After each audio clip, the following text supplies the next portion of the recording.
mahasiswi Prodi Pendidikan Sosiologi Antropologi Fakultas Keguruan dan Ilmu Pendidikan Universitas 11 Maret Surakarta. Pada kesempatan kali ini, aku akan mengajak kalian untuk mengikuti perjalananku dalam menyelesaikan tugas akhir mata kuliah pekerjaan sosial yang diampu oleh Ibu Yuhastina, PhD. Jadi sebelumnya, apa sih itu pekerjaan sosial?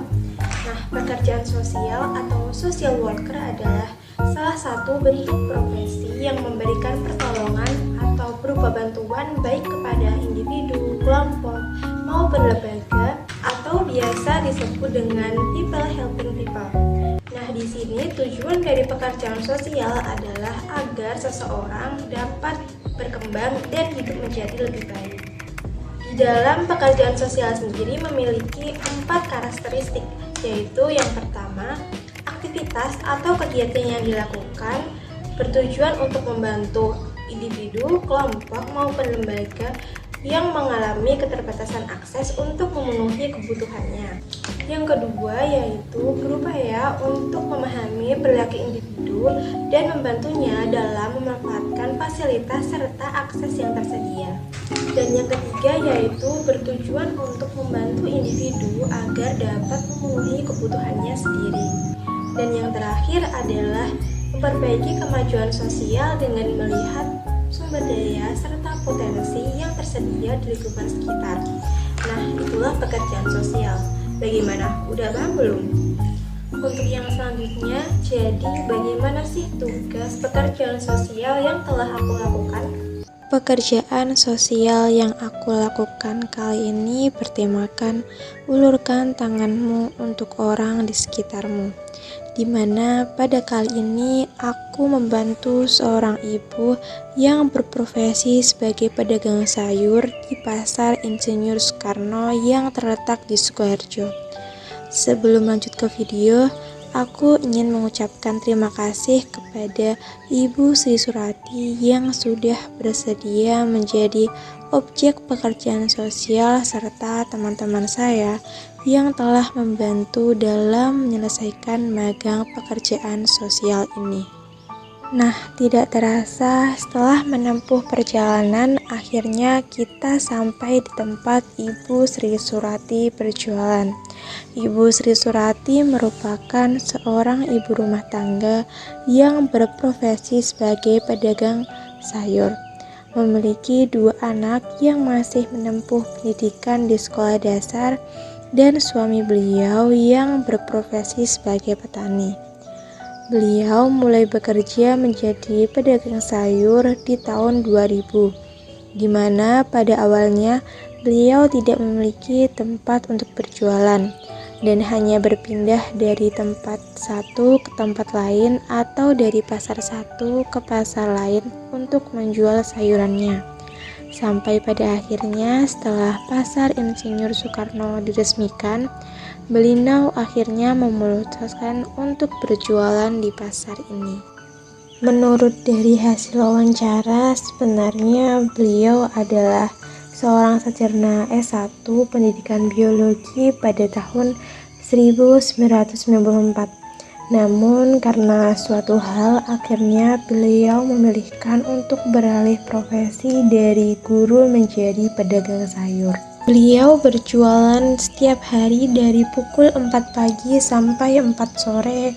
Beliau membawa dagangannya dari rumah tepatnya di daerah Kernen Kriwen Sukoharjo menggunakan motor dan brojong seadanya setiap hari dengan waktu tempuh sekitar 30 menit sampai 1 jam. Beliau juga bercerita bahwa terkadang beliau mendapat pesanan untuk membuat sayur yang nantinya akan disajikan untuk para pekerja. Buat kan arne menunya buka hati. Lah nggih pun enten pesanan sama jenengan. Komone apa nganti ini komo terong ku tempe karo kok. Nggih. Lah biasane ngoten niku napa Bu tinggi napa? Anu masake tiyang anu proyek. Lalu di tempat berjualan, beliau mendirikan payung yang menjadi tempat berteduh. Namun saat hujan deras, terkadang sayuran yang beliau jajakan terkena air sehingga menjadi cepat busuk. dan menggunakan alas seadanya untuk tempat duduk. Letak penjualan beliau di daerah dekat parkir arah pintu masuk dan keluar pasar, yang dimana dekat dengan tempat pembuangan sampah sehingga terkadang menghirup bau yang tidak sedap. Untuk sayuran yang beliau jajakan, terkadang saat sayuran tidak laku akan beliau bawa pulang untuk beliau tanam kembali bagi yang layak. Sedangkan bagi yang tidak harus beliau pisah agar tidak membuat sayuran yang lain menjadi busuk. Selain itu, pendapatan per hari beliau juga tidak menentu. Sedangkan untuk setiap hari beliau harus mengeluarkan uang 30.000 untuk biaya sewa, 5.000 untuk karcis, selanjutnya ada uang kebersihan, uang transportasi, serta untuk makan siang.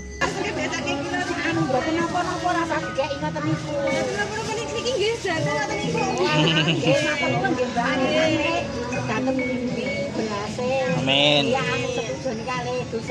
Amin.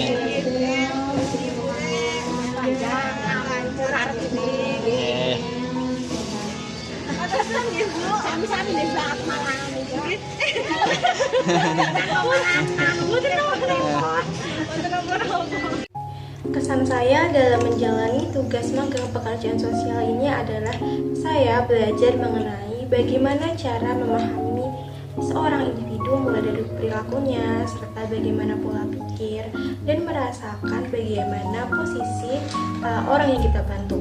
Selain itu, saya juga merasa lebih bersyukur dan menghormati orang lain, dan merasa bahagia atas kebahagiaan orang yang kita tolong. Sedangkan pesan untuk pekerjaan sosial ini mungkin untuk teman-teman semua, pekerjaan sosial tidak hanya dilakukan dalam magang pekerjaan sosial ini saja, namun dimanapun dan kapanpun kita berada, agar pekerjaan sosial tetap dapat dilakukan dan dilestarikan. Berikut pekerjaan sosial yang telah aku lakukan.